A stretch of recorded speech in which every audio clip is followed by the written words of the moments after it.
चलो बच्चों, आज फिर से हो जाए एक और मज़ेदार कहानी।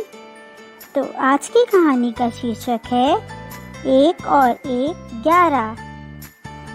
एक बार की बात है कि बनगिरी के घने जंगल में एक हाथी ने भारी उत्पात मचा रखा था।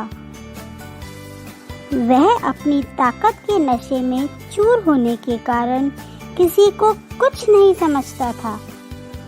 बनगिरी में ही एक पेड़ पर एक चिड़िया व चिड़े का छोटा सा सुखी संसार था। चिड़िया अंडों पर बैठी नन्हे नन्हे प्यारे बच्चों के निकलने के सुनहरे सपने देखती रहती। एक दिन क्रूर हाथी गरजता चिंघाड़ता पेड़ों को तोड़ता मरोड़ता उसी ओर आया। देखते ही देखते उसने चिड़िया के घोंसले वाला पेड़ भी तोड़ डाला। घोंसला नीचे आ गिरा, अंडे टूट गए और ऊपर से हाथी का पैर उस पर पड़ा। चिड़िया और चिड़ा चीखने चिल्लाने के सिवा और कुछ ना कर सके। हाथी के जाने के बाद चिड़िया छाती पीट पीट कर रोने लगी। तभी वहाँ कठफोड़वी आई। बच्चों, क्या आप जानते हैं कठफोड़वी कौन है? आपने वुडपेकर तो सुना होगा, उसी को हिंदी में कठफोड़वी बोलते हैं। वह चिड़िया की अच्छी मित्र थी। कठफोड़वी ने उनके रोने का कारण पूछा तो चिड़िया ने अपनी सारी कहानी कह डाली। कठफोड़वी बोली, इस प्रकार गम में डूबे रहने से कुछ नहीं होगा। उस हाथी को सबक सिखाने के लिए हमें कुछ करना होगा। चिड़िया ने निराशा दिखाई। हम छोटे मोटे जीव उस बलशाली हाथी से कैसे टक्कर ले सकते हैं? कठफोड़वी ने समझाया, 1 और 1 मिलकर 11 बनते हैं। हम अपनी शक्तियां जोड़ेंगे। कैसे? चिड़िया ने पूछा। मेरा एक मित्र व्याख नामक भंवरा है, हमें उससे सलाह लेनी चाहिए। चिड़िया और कठफोड़वी भंवरे से मिली। भंवरा गुनगुनाया, यह तो बहुत बुरा हुआ। मेरा एक मेंढक मित्र है, आओ उससे सहायता मांगे।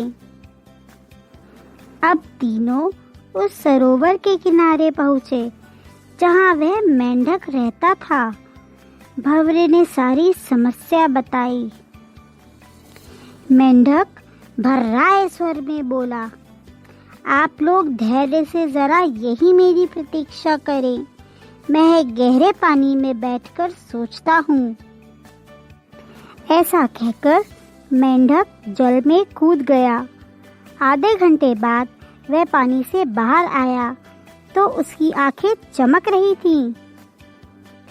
वह बोला, दोस्तों, उस हत्यारे हाथी को नष्ट करने की मेरे दिमाग में एक बड़ी अच्छी योजना आई है।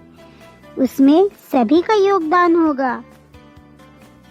मेंढक ने जैसे ही अपनी योजना बताई, सब खुशी से उछल पड़े। योजना सचमुच ही अद्भुत थी। मेंढक ने दोबारा बारी बारी सबको अपना अपना रोल समझाया। कुछ ही दूर वह उत्पाती हाथी तोड़फोड़ मचाकर, पेट भरकर, कोपलों वाली शाखाएं खाकर मस्ती में खड़ा झूम रहा था। पहला काम भंवरे का था। वह हाथी के कानों के पास जाकर मधुर राग गुंजाने लगा। राग सुनकर हाथी मस्त होकर आंखें बंद करके झूमने लगा। तभी कठफोड़वी ने अपना काम कर दिखाया। वह आई और अपनी सुई जैसी नुकीली चोंच से हाथी के पूरे शरीर में घाव कर दिए। वह तड़पता हुआ इधर उधर भागने लगा। जैसे जैसे समय बीतता जा रहा था, हाथी का क्रोध बढ़ता जा रहा था।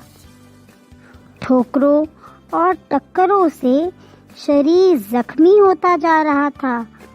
जख्म उसे और चिल्लाने पर मजबूर कर रहे थे। चिड़िया कृतज्ञ स्वर में मेंढक से बोली, भैया, मैं आजीवन तुम्हारी आभारी रहूंगी। तुमने मेरी इतनी सहायता कर दी।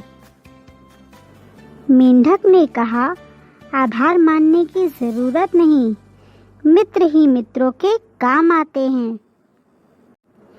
चिल्लाते चिंघाड़ते हाथी का गला सूख गया। उसे तेज प्यास लगने लगी। अब उसे एक ही चीज की तलाश थी, पानी। मेंढक ने अपने बहुत से बंधु बांधवों को इकट्ठा किया और उन्हें ले जाकर दूर बहुत बड़े गड्ढे के किनारे बैठकर टर्राने के लिए कहा। सारे मेंढक टर्राने लगे। मेंढक की टर्राहट सुनकर हाथी के कान खड़े हो गए। वह ये जानता था कि मेंढक जल स्रोत के निकट ही वास करते हैं। वह उसी दिशा में चल पड़ा। टर्राहट और तेज होती जा रही थी। प्यासा हाथी और तेज भागने लगा। जैसे ही हाथी गड्ढे के निकट पहुंचा, मेंढकों ने पूरा जोर लगाकर टर्राना शुरू किया। हाथी बिना इधर उधर देखे भागते हुए आगे बढ़ा और विशाल पत्थर की तरह गड्ढे में गिर पड़ा। तब एक साथ सब लोगों ने हाथी को उसकी गलती का एहसास करवाया और हाथी भी अपने किए पर बहुत शर्मिंदा हुआ। सीख, एकता में बल है। अहंकार का देर सबेर अंत होता ही है। अगर आपको आज की कहानी अच्छी लगी तो इसे लाइक और शेयर कीजिए, और अगर आपने अभी तक इस चैनल को सब्सक्राइब नहीं किया है तो नीचे दिए रेड सब्सक्राइब बटन को दबाइए और उसके बाजू में जो बेल आइकन है उसे भी प्रेस कीजिए।